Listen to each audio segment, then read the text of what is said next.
Welcome to Big Dreams, I'm Jamie. Today we're going over Winnie the Pooh history, facts and origin. If you are new to the channel, it'd be awesome if you subscribed. Don't forget to hit that notification button for new videos. So, let's get down to business.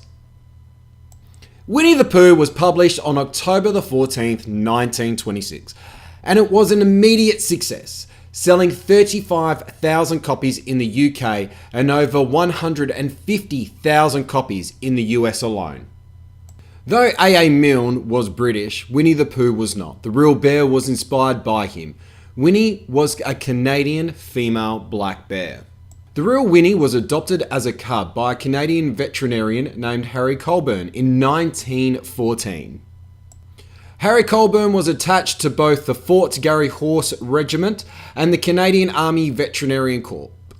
He was in charge of the horses on the troop train.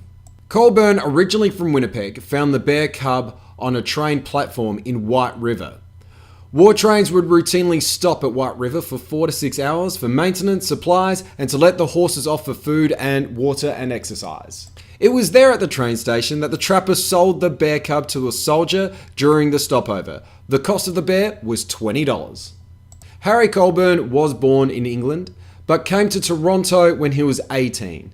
He later moved to Winnipeg, and Harry decided to name the little cub Winnie after his hometown.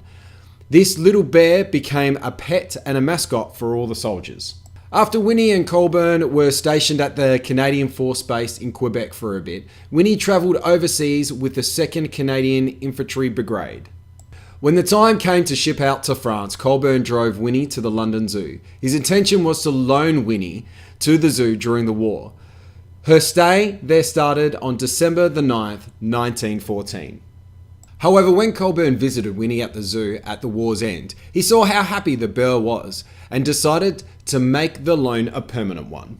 Colburn returned to Winnipeg, where he worked as a veterinarian. The real Winnie died in 1934, living to be 20 years of age. That's 2 years older than the average American black bear would have lived in the wild. The real Winnie had a real sweet tooth, preferring condensed milk to raw milk. The Royal Canadian Surgeons Hunterian Museum in London, England, put her skull on display. The museum director, Sam Albertini, said that Winnie's skull shows that she lived with severe gum disease, likely because of the honey on the stick buns that she was fed by adoring visitors. Christopher Robin Milne received a teddy bear on his very first birthday from his father, Alan Alexander Milne. It was an 18-inch bear from Harrods department store in London, and it could growl. The bear was originally called Edward, but Milne and his son eventually renamed the stuffed teddy Winnie after the adorable black bear at the London Zoo. Christopher Robin Milne loved Winnie so much he was allowed to feed Winnie in her enclosure. The Pooh part of Winnie the Pooh comes from a swan that Milne and his son encountered on vacation. They called the swan Pooh, which Milne described in When We Were Very Young.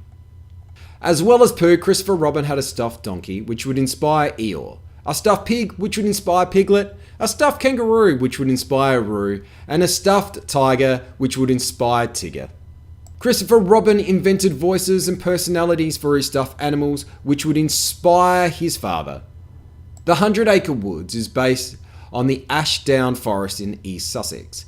It now has a bridge known as Pooh Sticks Bridge in honour of the game played by Christopher Robin and Winnie the Pooh. Before writing Winnie the Pooh, A.A. Milne was a successful humorist, playwright and a mystery author. Winnie the Pooh's first appearance was an unnamed character in A.A. Milne's 1924 collection When We Were Very Young. A bear, however, hard as he tries, growls tubby without exercise. Eeyore's downcast manner apparently comes from the fact that the real Christopher Robin's toy lost its stiffness in its neck. The stuffing as time went on got thinner and its head started to hang down. Kanga was a he in Milne's original notes, but he was changed to become the only female character in the books. E.A. Shepard's drawings aren't actually of Christopher Robin's toy bear. Shepard used his own son's teddy, Growler, as a model of the books and his illustration.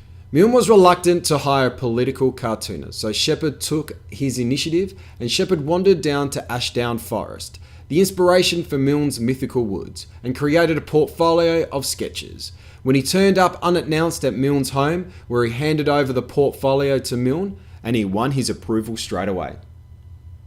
The 100 Acre Woods characters Owl and Rabbit were the only two that weren't inspired by Christopher Robin's toys. Instead, they were characters that came from real animals on Crotchford Farm, Milne's property in Sussex. Milne said he liked to introduce new characters in order to keep the stories fresh for people reading them out loud. Worldwide, over 50 million copies of Winnie the Pooh books have been sold. Christopher Robin wasn't the biggest fan of his father's stories. Children at school used to tease him about Winnie the Pooh, and as Christopher got older, he felt that his father has earned his fame by standing on his son's shoulders. Like his father before him, he became a writer, but wrote his memoirs of his own life, like The Enchanted Places, Beyond the Worlds of Pooh, and The Hollow on the Hill. In these, he inserted, "It seems to me almost that my father had got where he was by climbing on my infant shoulders, that he had fetched from me my good name and left me nothing but empty fame."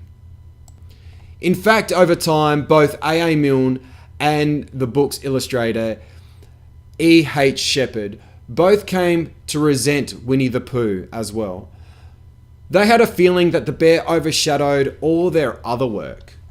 The original toys, except for Roo, who went missing in an apple orchard somewhere in the 1930s, are in the New York Public Library, and they are in a bulletproof glass. And they are constantly monitored. This includes temperature, humidity, light levels, high temperatures, as humidity can encourage pest, mold, and growth. Excessive light exposure can cause fading and decoloration of the fabric. They aim for a stable and moderate temperature as the humidity levels, and they try to minimize the total amount of light to which the objects are exposed. The toys recently went under a major repair job, getting a little bit of a patch up. Cleaned, vacuumed, Eeyore needed the most work. The original plush Pooh toys see about 750,000 visitors per year.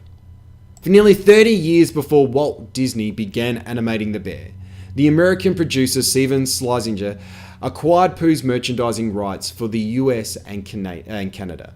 The red t-shirt is now a Pooh signature and was drawn in 1932 for an RCA Vector picture record.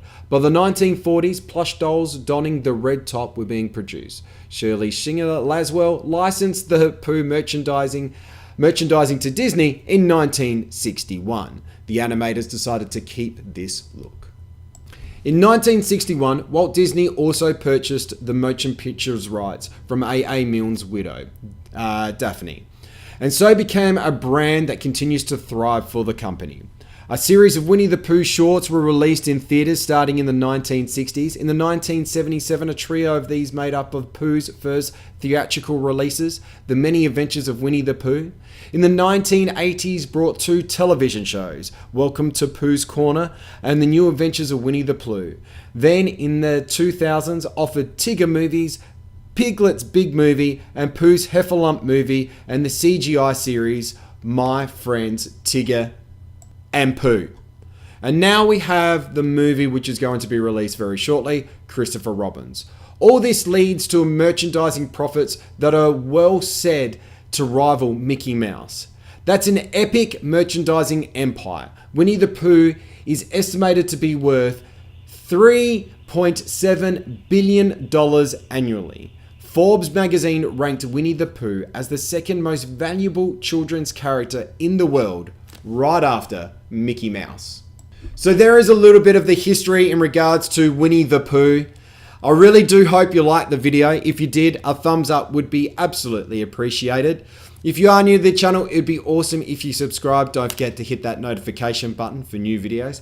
Other than that, as always, I do hope you have a wonderful day. Tigger! Eeyore! Piglet! If anyone wants to clap, now is the time to do it. Oh, bother. Oh, dear. I don't remember being cheery. People say nothing is impossible, but I do nothing every day. No, Pooh, that's not the... Oh, never mind.